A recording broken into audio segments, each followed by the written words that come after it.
today's post is about neuropathy, and in a previous post we talked about some of the main causes of neuropathy. The top two metabolic causes, or things that can happen due to chemistry in your body, is statin drugs and shifts in blood sugar when people have either insulin resistance or type 2 diabetes, or they're pre-diabetic. It's going to shift the fuel source to that nerve, and then the nerve starts to suffer.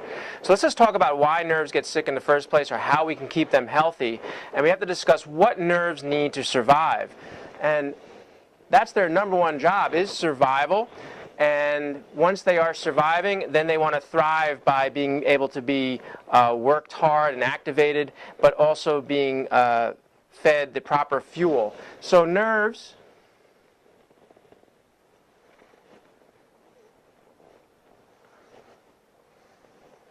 have communication lines amongst each other, and the nerve can transmit information from one nerve to the next. Because of proper functioning, they have the right fuel, they have the right nutrients,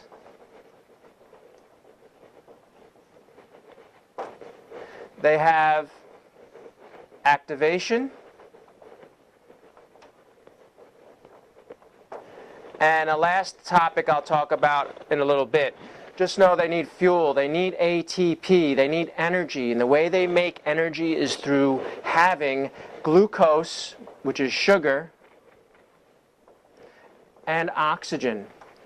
When they have the appropriate amounts of sugar and oxygen, they can make ATP so that they can actually transmit their information appropriately. It is the transmission of information that's not appropriate if it's garbled, kind of like the game of telephone, where if there's disturbances along this path, then the nerves can actually give you a sense of numbing and tingling, or what is called paresthesia, which is the main component of neuropathies. The reason why they do that is because they're not able to function appropriately because they don't have enough fuel. You need glucose and oxygen.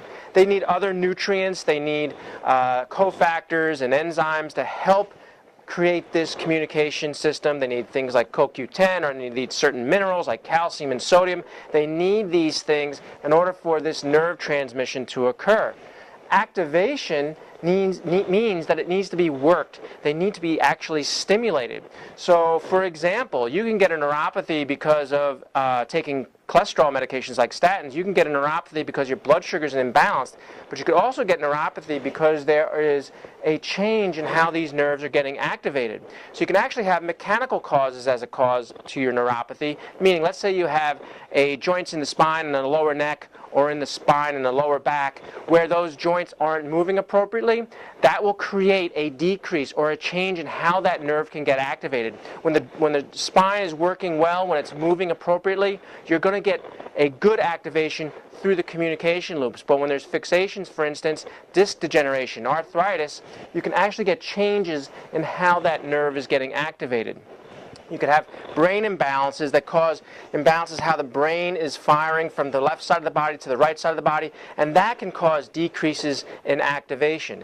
So the nerve needs to be fueled, it needs the nutrients so that it can make these transmissions occur, they need to be activated, and lastly, they need to do all this stuff, all these three things, in the absence of inflammation.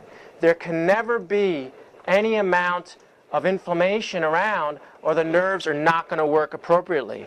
So inflammation is being named in most chronic illnesses in this country. So you name a chronic disease, inflammation has its hand in it, whether it be Alzheimer's, or whether it be osteoporosis, or obesity, or cardiovascular disease, or arthritis, or blood sugar issues. Inflammation has its hand in causing a lot of issues. So the nerves themselves need to be in an environment where there's no inflammation.